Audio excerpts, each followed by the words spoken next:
राजगडला गेलात का तुम्ही? राजगड, आज ज्याने राजगड पाहिला ना त्याने कोणतेच किल्ले पाहिजे नाही.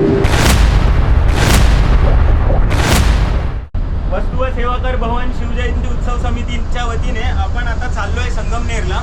विश्रामगड सर करायचे आपल्याला उद्या. आता आपण समृद्धी महामार्गावर आहोत. माझ्या मागचा व्ह्यू बघतच आहात तुम्ही. It's fab, actually it's fab. खूप मजा येते. बाळासाहेबांचा टनल आम्ही जस्ट क्रॉस केलाय. खूप छान टनल होता, आवडलं बांधकाम आणि रस्ता एवढा स्मूथ आहे, मजा येते. समृद्धी महामार्गावर बाय मी पहिल्यांदा ट्रॅव्हल करतोय आणि माझा एक्सपिरियन्स हा खरंच चांगला आहे. बाकी रात्रीचा हॉल्ट आमचा संगमनेरला आहे. तिथे शिवव्याख्याते आहेत, त्यांच्याकडून आम्हाला खूप काही रात्री शिकायला मिळेल असं वाटतं. महाराजांबद्दल काही सुंदर गोष्टी ऐकायला मिळतील. सो पाहूया पुढे काय होतं आणि see the enjoy the view. Bye bye.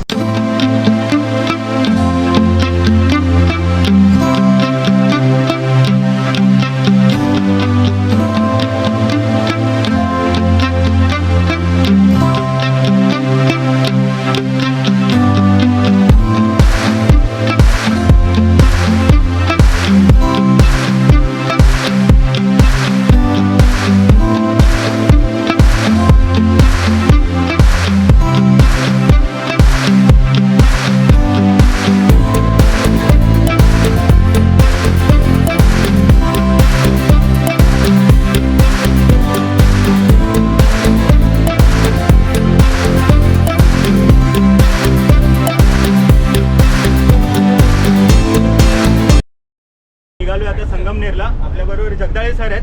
ते जगदाळे सर आपल्याला थोडीशी मोहिमेबद्दल माहिती देतील. तर प्लीज ऐकून घ्या तुम्ही. It's to interesting. सर, सर्वांना जय शिवराय. शिवजयंती उत्सव समिती वस्तू व सेवा कर विभाग माझगाव मुंबई यांच्या वतीने श्रावणगड दर्शन उपक्रम 2025 आयोजित करण्यात आलेला आहे.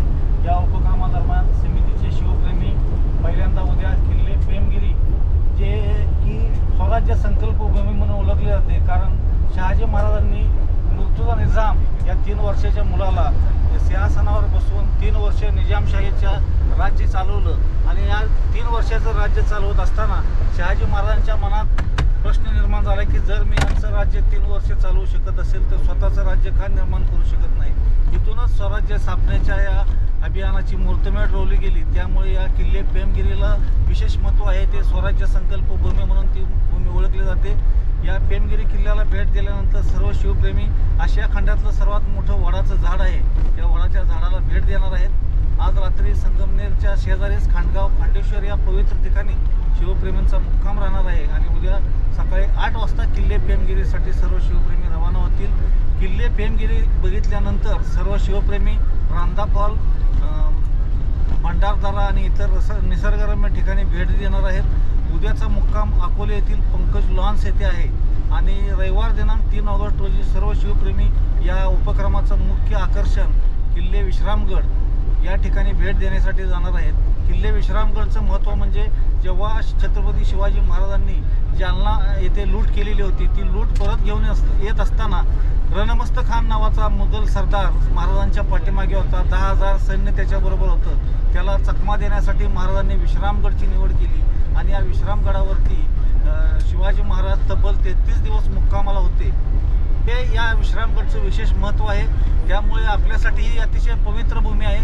शिवप्रेमींनी या ठिकाणी जरूर आपल्या मातीतला तिलक लावावा अशी मी सर्व शिवप्रेमींना विनंती करतो. जय हिंद, जय महाराष्ट्र. की आपल्या शिवजयंती उत्सव समितीची स्थापना 15 मे 1987 साली रामकृष्ण राणे साहेब आणि आदरणीय प्रकाश साळवे साहेब यांच्या नेतृत्वाखाली झाली. त्यानंतर महिलाकरता स्वतंत्र गडदर्शन आणि पुरुषाकरता स्वतंत्र गडदर्शन असे उपक्रम राबवले जात होते. परंतु या वर्षीचा जो श्रावण गडदर्शन उपक्रम आहे तो एक विशेष असा आहे, कारण यावेळेला प्रथमच महिला शिवप्रेमीने पुरुष शिवप्रेमी एकत्रितपणे या उपक्रमात सहभागी झालेले आहेत. या उपक्रमात एकूण 43 महिला आणि 122 पुरुष शिवप्रेमी सहभागी झालेले आहेत. छत्रपती शिवाजी महाराज की जय. छत्रपती शिवाजी महाराज की जय. भवानी जय. शिवाजी.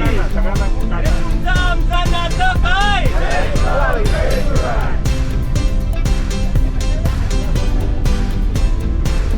हर हर जय भवानी जय शिवाजी.